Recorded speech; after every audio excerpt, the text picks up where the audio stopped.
do you like best about what your ball club is doing right now? I guess pitching. No. I feel like we're doing a little bit of everything. That allowed us to win games. Obviously, the bullpen's been excellent, so they've been able to protect any lead. For the most part, whether we've gotten deep into a game or not, which we have a handful of time with our starters, they've by and large given us a real opportunity to win games. That's always important, obviously. Feel like we've made some key plays defensively at times. And then we've really, I feel like, grinded out a lot of at-bats. Again, haven't broke through with that big offensive night necessarily, but, still put up 5 last night. We had a game, I think, where we scored 6. And so we're scoring enough, and I feel like a lot of guys are, by and large, having really good at-bats and putting ourselves in a position, to have a big night offensively. And hope if we can continue to do that, I'm confident we'll have one of those nights. Go to the second row on your left, Aaron. Peter? Hi, Aaron. So the only Yankees with more postseason home runs than Stanton now are Bernie, Jeter, Mantle, and Ruth. Just how do you describe what he's been able to do in the postseason, and do you feel that it's even maybe underappreciated outside of these rooms? I don't know if it's underappreciated because I think we've all been talking about it. So reality is he's been great in the postseason with us. Simple as that, and had some epic runs. I think he's a great player. I mean, he's been a great player in his career. This is a guy with well over 400 home runs, an MVP.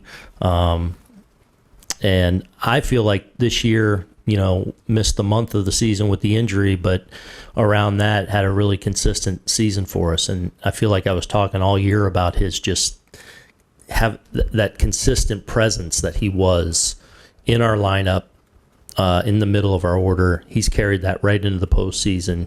Obviously, I think the postseason success he's had has served him well. That experience has served him well. He knows how to be ready. He knows how to prepare. He knows how to slow things down. And we're seeing that in his at-bats so far this postseason. The third row, the right center, John? No matter what the outcome, obviously a Soto or Judge at bat is always going to be really taxing on a pitcher.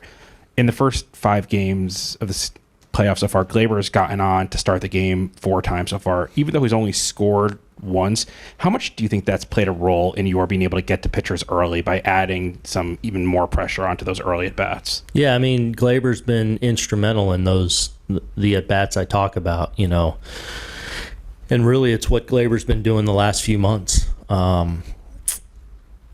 Really, his patience has been excellent, I should say. While also being, we've seen him many times go up there first pitch of the game and rifle a pitch for a hit. So it's like that aggression that you want, but also the ability to have a deep at bat because he's not chasing, he's not expanding.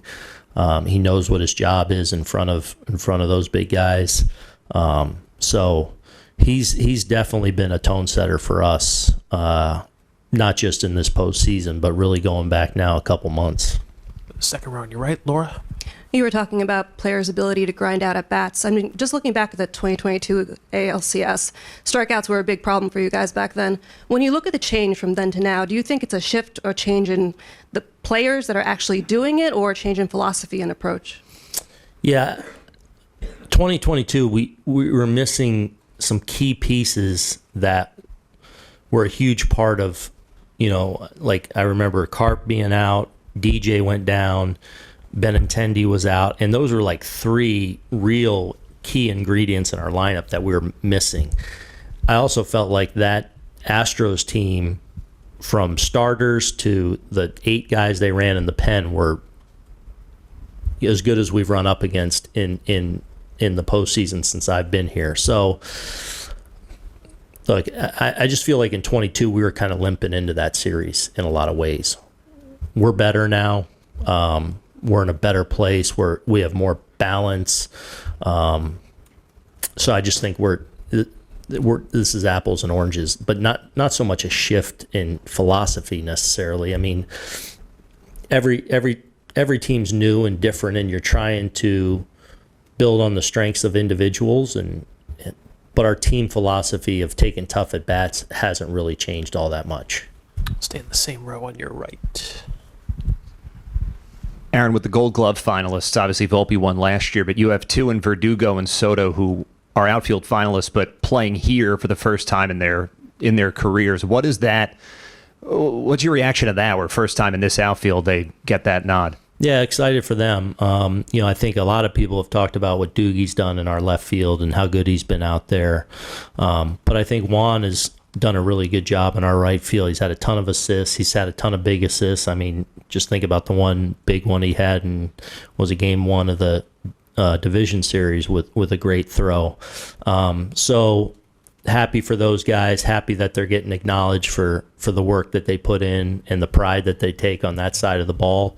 There's probably another guy or two that were probably close to being in those finalist situations. So just a deserved honor for those guys. Left center aisle, Pete. Aaron, Verdugo's had obviously an up and down season at the plate, but you were just talking about his defense. Beyond that, what do you value in him that's kept him in a lineup for you? Yeah, I mean, I think it starts with the defense, and because in a lot of ways the second half offensively was a struggle for him, but one thing that's never left him is the glove, and in our stadium here in left field, it's a big deal, the defense he's played out there, and I've never lost sight of the fact that how good a hitter this guy is.